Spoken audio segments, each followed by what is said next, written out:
Hey there, this is K4A, knowledge for all educational videos and tutorials. Today I will try to explain how and when to use GML visual block, which is called getInstanceCount. In short, for all of you who don't have time to watch these tutorials, this block gives you a number of the instances of some objects on the screen. So for example, if you have zombies instantiated on the screen from zombie object into the game screen like game instances, this block will count how many zombies you have, how many coins or something like that, and you use that again in different ways to control your game, to add new features, or to control the level of difficulty in your game. For example, if the level is number 1, if the player is on the first level, then the number of zombies will be 10, get instance count, and if it's bigger than 10, stop it, and on level 2 make 20 zombies and something like that. So you can use that to control how many zombies or coins or something like that is spawned on your screen. Let's see that in action, and I will use it to test some problem which I think I've made before when I created the door on my screen on my game. So in our game so far, when I collect all the coins on the screen, that means when I collect 30 or so coins, the door object will show up on the screen, but because it's in step event, and step event works 30 times per second, I think this object is created, instantiated all the time on itself, like 150 times, 120, 200 and so on. So it goes only higher and higher. It creates instances of this door as I talk right now, but you cannot see it because it's all one on top of each other, so it looks like one image, but it's very important to understand that and test that, because that's how game engines works, and that can crash your game, which happened already even in this tutorial for me a couple of times when I wanted to show you something like that. So I want to test how many instances of door object I have on my screen. So when the game starts, it will be 0 because I don't have any. If I test, for example, how many players I have, it's only one instance of the player. How many instances of the coin, 1, 2, 3, 4, 5, 6, and so on. I will use this new block to test how many instances of the door I have on the screen, because I think I made a mistake, and again I have warned you about that earlier, and that's because I was aware of that, but sometimes you can just forget it, or don't think about it and make a really bad mistake and error. Then your game can crash and you have no idea, like, okay, everything works, everything is fine, but what happens here, we have in our OBJ game manager, we have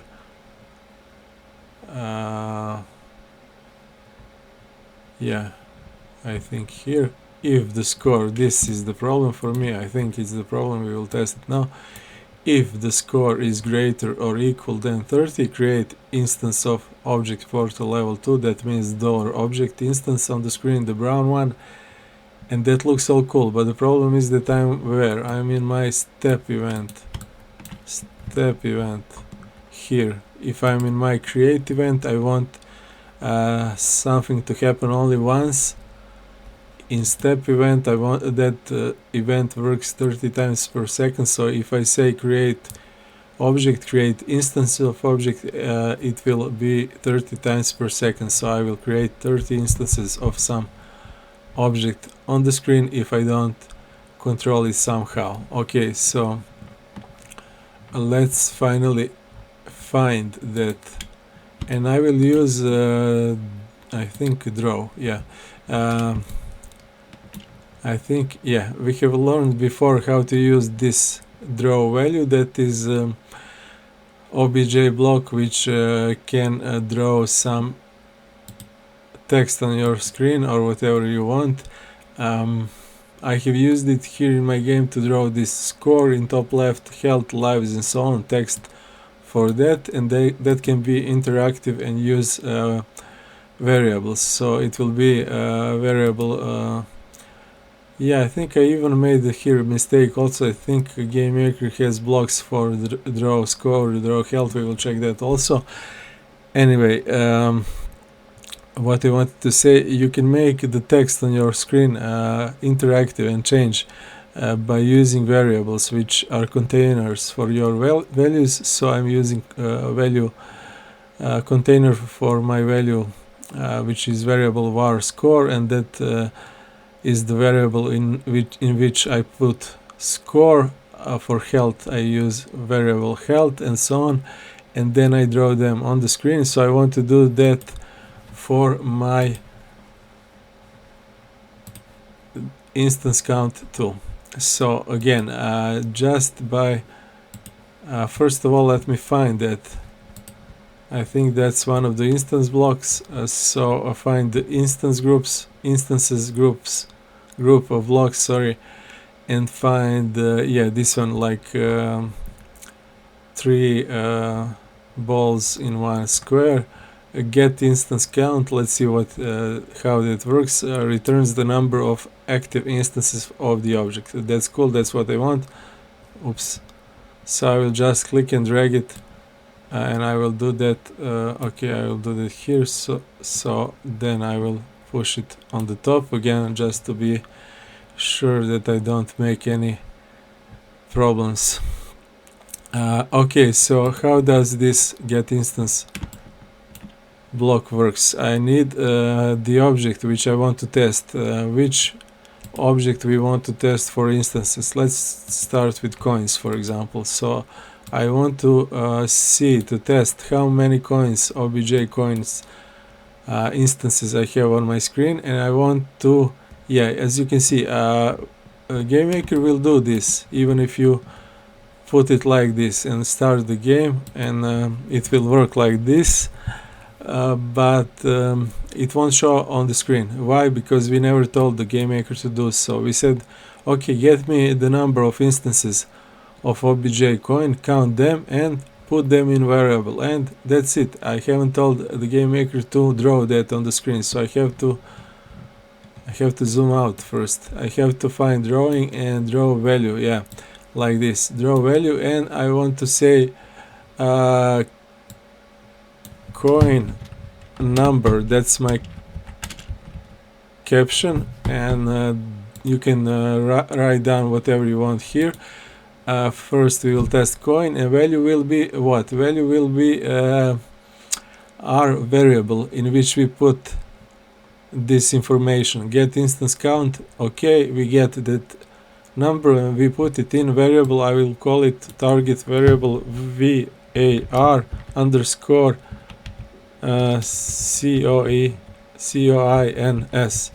var coins, and I will copy and paste it here. So my value now, which is the number of coins on the screen, will be drawn for me. Where it will be drawn? It will be drawn in X and Y position of 0, 0. That means top left. I already have some kind of text there, so I don't want it there.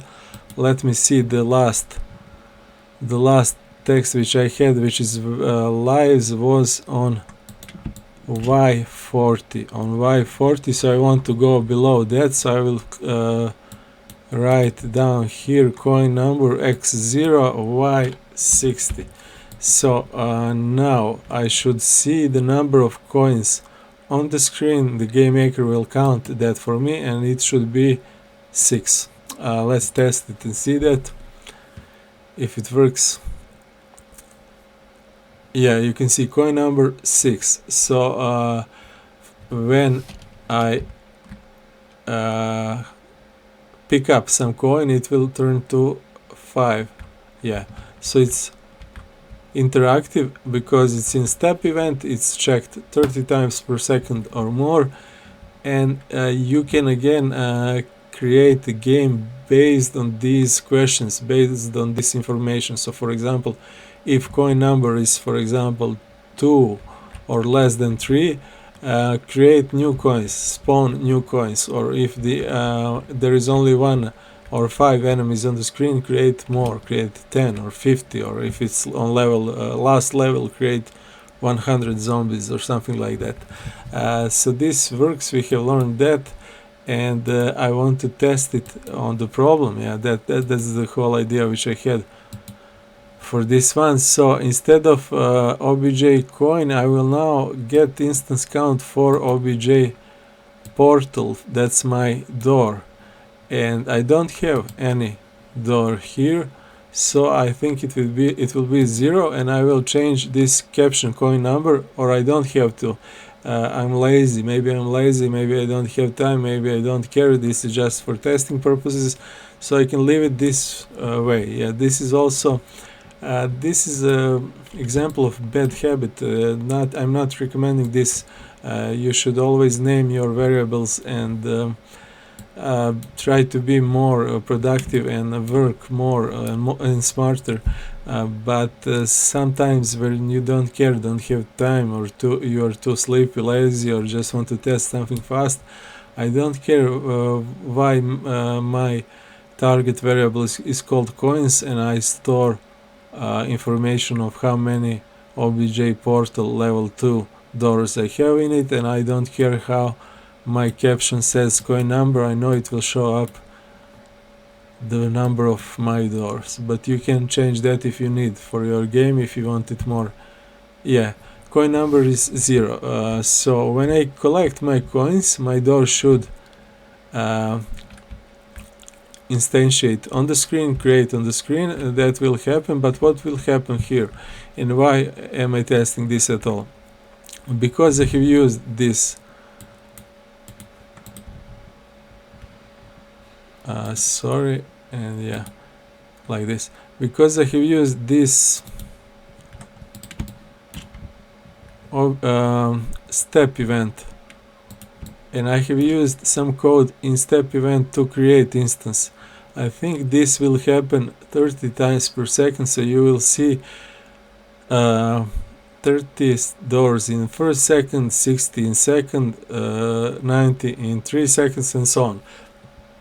So the number of my obj portal level 2, that means the obj door instances on the screen, will grow rapidly. It will go crazy, it will go fast, which I cannot control, which I don't like, which I don't need.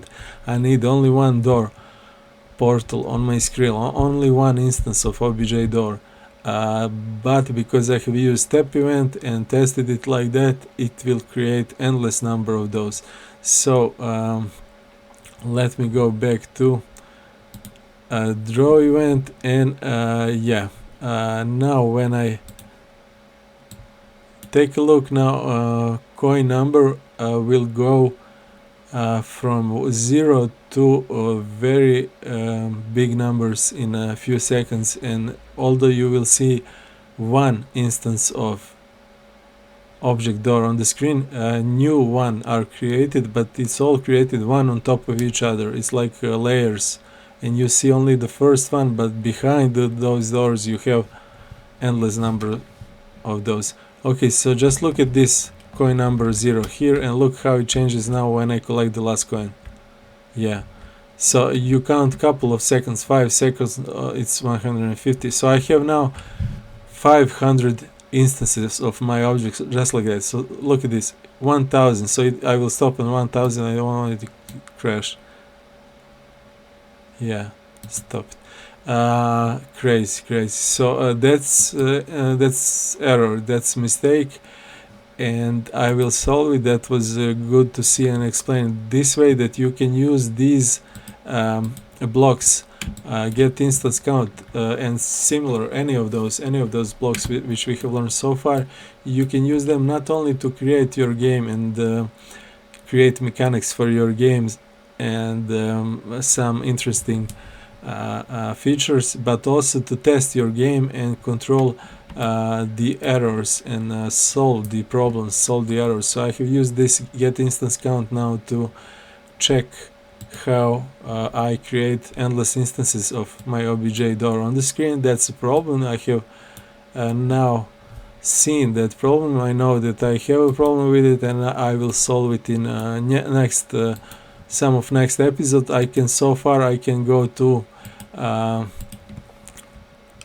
to my obj manager. I think, yeah, step event. I can go to create instance and disable it for now, because I just don't want that crazy behavior on my screen until I learn some new blocks, until I learn how to stop it in better way, or to create only one instance. So we need only one instance of doors on the screen, not 1000 doors, and that way I will at least disable the problem for now, and later solve it. And again, I have made those examples before with cookies and cookie cutters and similar, because you will remember it easiest way that way. So again, we are making the like 1000 cookies one on top of each other, and that's spending resources. Like in real life, you would need more sugar, more flour, more time to create those cookies, more energy to bake them, more chocolate, more vanilla, and so on. That goes for GameMaker also. So when you create endless instances or too many instances of objects on the screen, like 1000, 10,000, 1 million or something like that, the game becomes slower and slower. And if you don't need that, don't do it. Every game engine has its limitations, and your game will crash, your computer will freeze, glitch, or whatever, and stop. So we don't want to do that. And again, try to make those parallels with real life, or to think about it that way, that you have to think about your resources all the time. And that's why you have different ways in GameMaker to test it. We have used instance count, and we will solve that problem later. Next few videos will be, I think, GameMaker, me explaining some kind of or answering some kind of questions you have asked before in a GameMaker Q&A. I have made that long time, yeah, Q&A, questions and answers, GameMaker Scratch and so on. So just to help some of you that way, I should do that. I should have done that before, long time before, but yeah, better late than never. So probably that in few next videos, 4 or something like that. And then after that, maybe I will start with some kind of graphic tutorials or Unity. I saw a couple of comments on me making Unity drag and drop and something like that. I've been out of Unity for some time, so not sure how it will look or turn out, but yeah, maybe I can try that, no problem. That's it for this video. Thanks for watching, and again, use those blocks when you need them, if you need them, to test your game, to make new features, and whatever you want. To just think about what those blocks are doing at all, and do you need them, and when you need them, and think about what these events are doing and how they work once or forever, all the time, updating and so on. So it's just about you going up and down and back and forth, and think about it, create it, if there is an error, solve it, and so on. So it's that's the game development, and you should adjust to it. Thanks for watching again, and see you in next one.